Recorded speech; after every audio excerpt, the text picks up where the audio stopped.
দশক ২৪-এর এই দিনে উত্তাল ছিল জেলা শহরগুলো। বিভিন্ন পয়েন্টে চলে সংঘর্ষ, আগুন দেয়া হয় থানায়। কেমন ছিল সেই সময়ের চিত্র আরও জানাতে আমাদের সাথে যোগ দিচ্ছেন চ্যানেল 24-এর কয়েকজন সহকর্মী।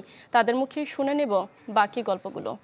18 জুলাই চট্টগ্রামের নতুন ব্রিজ এলাকায় সংবাদ সংগ্রহে ছিলেন সহকর্মী ইবেন মীর। তার কাছে জানব সে সময়কার গল্প।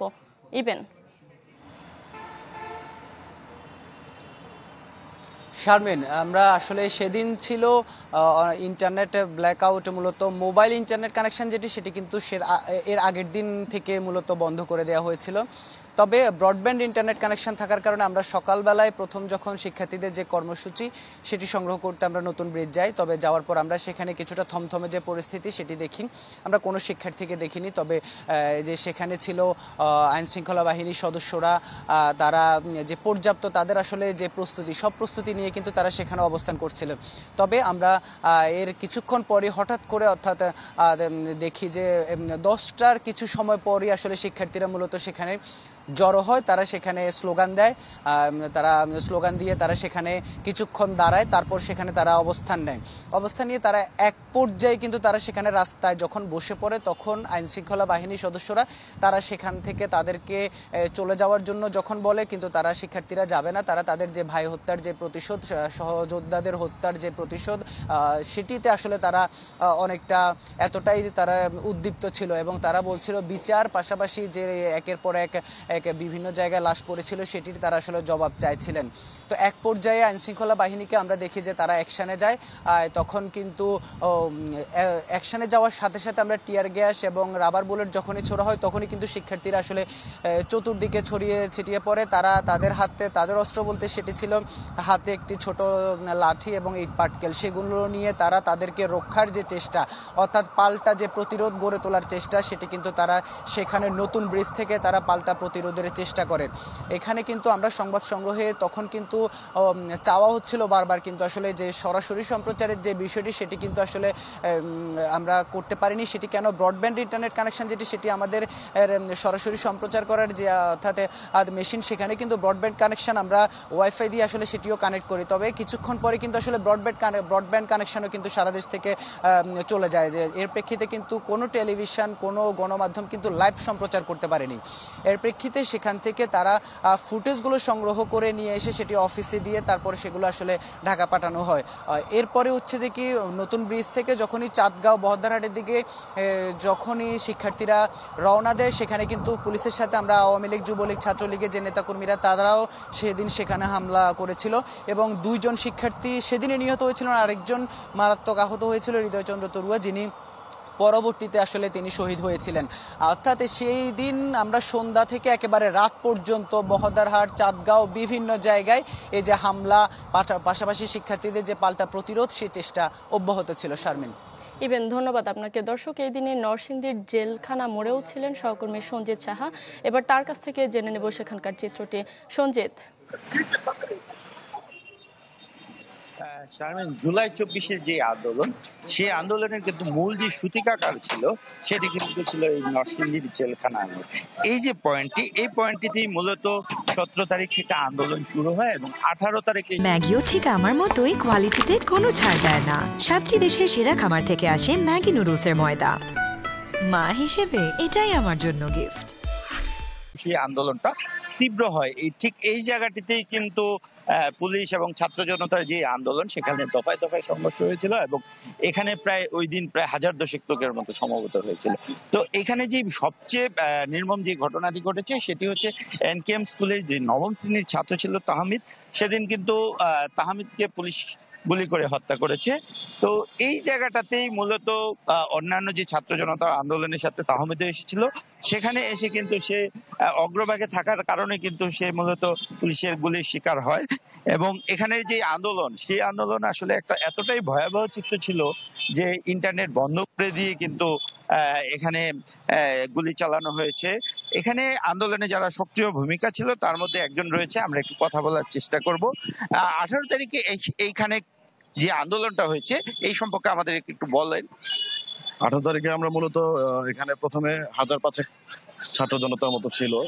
সেখান থেকে পুলিশ অতর্কিত, পুলিশ এপিবিএন এবং আপনার বিজিবি সহ অতর্কিত হঠাৎ করে গুলি চালায় আমাদের উপরে ডিসি রোডে, শুধুমাত্র এই জনতার যে ভিড়টা ছিল সেটা ছত্রভঙ্গ করার জন্য। সেই গুলিতে অতর্কিত ভাবে আমাদের সর্বকনিষ্ঠ ছাত্র, যে তখন পর্যন্ত মনে হয় সর্বকনিষ্ঠ ছাত্র তাহমিদ গুলিবিদ্ধ হয়। তাকে প্রথমে আমরা জেলা হাসপাতালে নিয়ে যাই, প্রাথমিকভাবে চিকিৎসক সেখান থেকে তাকে মৃত ঘোষণা করার পরে আমরা স্ট্রেচার নিয়ে এই রোডেই আমরা লাশ নিয়ে মিছিল করছি।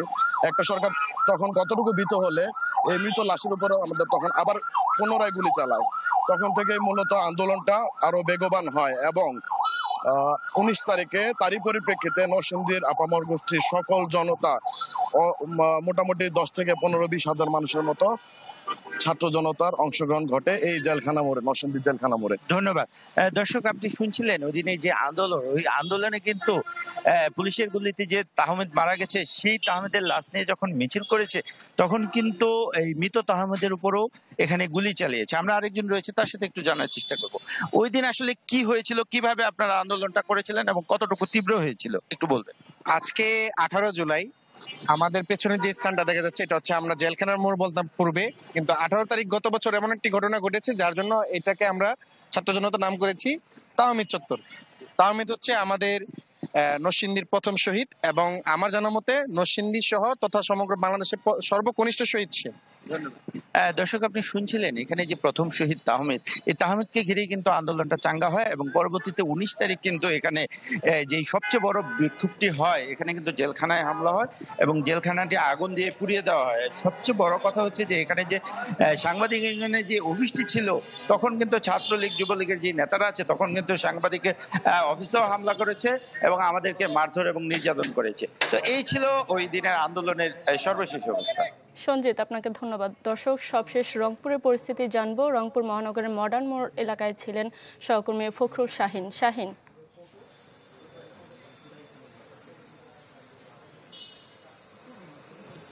শারমিন, আপনাকে শুরুতে জানিয়ে দিই, সেটি হচ্ছে যে 16 জুলাই যে জুলাই আন্দোলনের প্রথম শহীদ আবু সাঈদের যে মৃত্যু হয় পুলিশের গুলিতে, তারপর দিন 17 জুলাই আসলে রংপুরের পরিবেশ কিন্তু থমথমে ছিল এবং 18 জুলাই আমরা যেটা দেখেছি, মানে আজকের এই দিনে 2024 সালে 18 জুলাই সেটি কিন্তু পুরো রংপুর কিন্তু উত্তাল হয়ে ওঠে এবং রংপুরের যে মডার্ন মোড় আছে সেখানে কিন্তু বৈষম্যবিরোধী ছাত্র আন্দোলনের নেতাকর্মী, শিক্ষার্থী এবং বিক্ষুব্ধ জনতাও সেখানে যোগ দেয় এবং সেখানে লক্ষাধিক বললে চলে, লক্ষাধিক কিন্তু আন্দোলনকারী সেখানে অংশ নেন এবং মডার্ন মোড় সেটি কিন্তু ব্লক করে ফেলেন এবং ঢাকা রংপুর যে মহাসড়ক সেটি ব্লকেট করা হয় এবং সেখানে আন্দোলন কিন্তু মহা আন্দোলনে পরিণত হয়। আমরা সেদিন দেখেছি এবং সেদিনের যে অভিজ্ঞতা সেটি হচ্ছে যে সংবাদকর্মী যারা আছেন তারা মডার্নে গিয়ে ব্লকেট কর্মসূচি যে কাভারেজ করার ক্ষেত্রে সেখানে কিন্তু পুলিশের বাধার সম্মুখীন হয় প্রথমে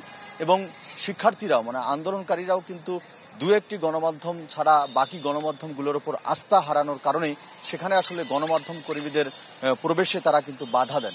তো সেক্ষেত্রে আসলে গণমাধ্যম কর্মীরা আমরা ক্যামেরা এবং মাইক্রোফোন ছাড়াই সেখানে কিন্তু নিউজ কভার করি, ফুটেজ সংগ্রহ করি এবং শিক্ষার্থী সেজে অর্থাৎ আন্দোলনকারী সেজে সেখানে কিন্তু মোবাইল ফোন নিয়ে আমরা কিন্তু ফুটেজ সেখানে সংগ্রহ করি এবং আমরা সেখানে ফুটেজ সংগ্রহ করতে গিয়ে কিন্তু নানা তোপের মুখে এবং বাধার মুখে পড়ি এবং সেদিন কিন্তু ঝুঁকি ছিল, জীবনের ঝুঁকিও ছিল।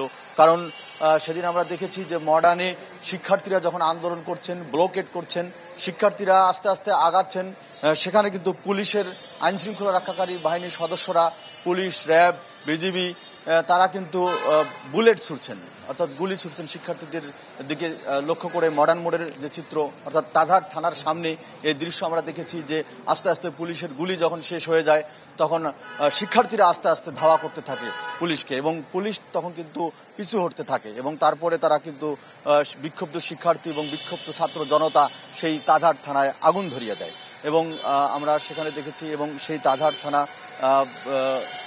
সহিংসতার আগুনে পড়ে এবং তারপরে আমরা যেটি দেখেছি যে আস্তে আস্তে 1 বছরে তাজহাট থানা কিন্তু এখন নতুন কার্যক্রম শুরু হয়েছে নতুন ভবন হয়েছে এবং সেদিন সেই মডার্ন মোড়ে কিন্তু অটো চালক মানিক মিয়া সেদিন হত্যাকাণ্ডের শিকার হয় পুলিশের গুলিতে এবং সেই এলাকা অর্থাৎ মডার্ন পার্কের মোড় এলাকা কিন্তু উত্তাল ছিল এবং লক্ষাধিক আন্দোলনকারী কিন্তু সেখানে অংশ নিয়েছিল এবং পুলিশের সঙ্গে সেখানে কিন্তু তারা আন্দোলন করেছে এবং সেখানে ব্লকেট কর্মসূচি পালন করেছে। অর্থাৎ সেদিন থেকেই আসলে উত্তাল হয়ে ওঠে এই রংপুর এবং আন্দোলন আসলে নতুন গতি পায়।